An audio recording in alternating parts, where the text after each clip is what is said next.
We follow you closely, Chris, so we know your stand on that.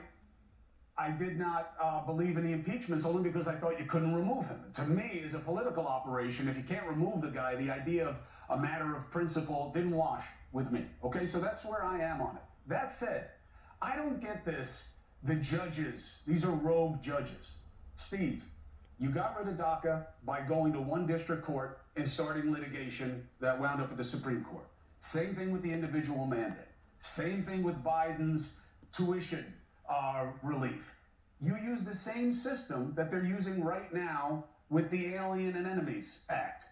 Why is this judges going after Trump? What judge wouldn't have put a hold on a removal order that's based on a 1789 or 98 law that was never intended for this? How is that judges going after Trump? It's totally different, Chris. And by the way, I actually think more of these radical neo-Marxist judges that are working in coordination through the process in the House. I also realized that probably none of them will be removed by the Senate, but I think go through the process. The Chief Justice of the District Court, he's stepping into President Trump's role. Go back to unitary theory as the commander-in-chief. This has already been designated a terrorist group. President Trump made a decision as commander-in-chief to get them out of the country. They've been part of an invasion. He sent them out, and the judge, and people ought to look at what he did. On Saturday, he called together, he held court. Then he's asking where the planes are. He's making command decisions that a military commander would make. He's totally outside his lane, and we, with Mike Davis, are leading the effort now to get on the judiciary, get on top of Jordan and the Judiciary Committee to actually start the process of impeaching this judge. I'm a big believer, Chris, that the process, trust the process, that I realize this judge will probably not be removed because of a trial in the Senate. But I think it's very important to have a process here where this judge is actually impeached. And no offense, when President Trump said that, Roberts came out and did nothing but had these judges' backs with, I think, a totally out of line comment he made today. It's going to make this fight even tougher. But here's the deal.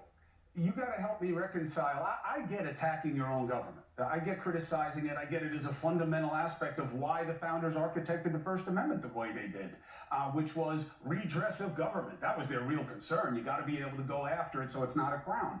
I don't understand, though, how you square patriotism and the movement with attacking the institutions.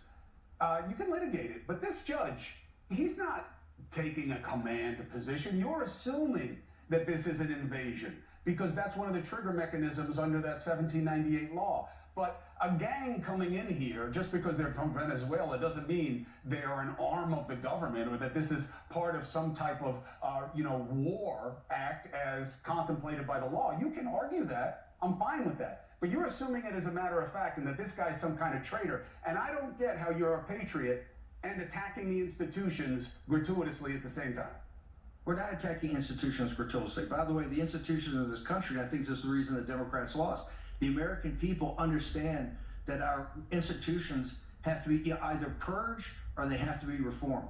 Everything from the Justice Department to the FBI to the intelligence community to the Pentagon, across the board. And that's what President Trump's mandate is. That's what he's doing. You don't think that's because you guys tell them that these institutions stink all the time?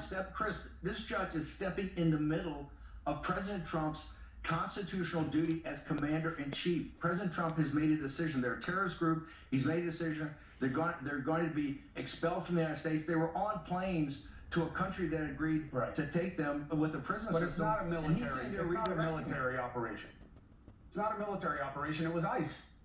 It was ICE. You would basically be running into posse comitatus if you did it the way you are, which is, you wanted to militarize. It was tantamount. ICE did it, but it was tantamount to a military operation to get him out of the country. It was dangerous for this judge to insert himself. Steve, and look at the detail. Look at the way he inserted himself. I'm not against getting rid of the gangbangers. That's not my point. I keep getting beaten over the head. You want gangbangers in the country. You guys That's not my point. It's not my position. It's not my position. You can do it a different way.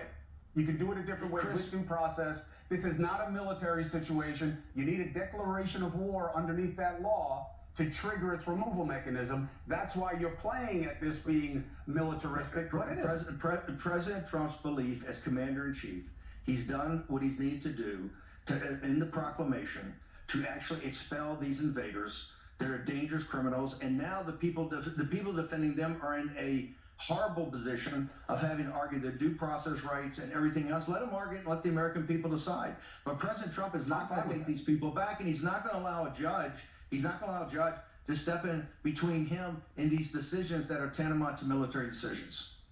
If they're military decisions, it would be different, though those can be litigated also, and they have been. I do not mean to condescend to you at all. I know you know the history. I know you know a lot of the case law on this stuff. I've listened to your podcasts on it and your speeches. So I get that you know. I'm not talking down to you. Apology if you take it that way.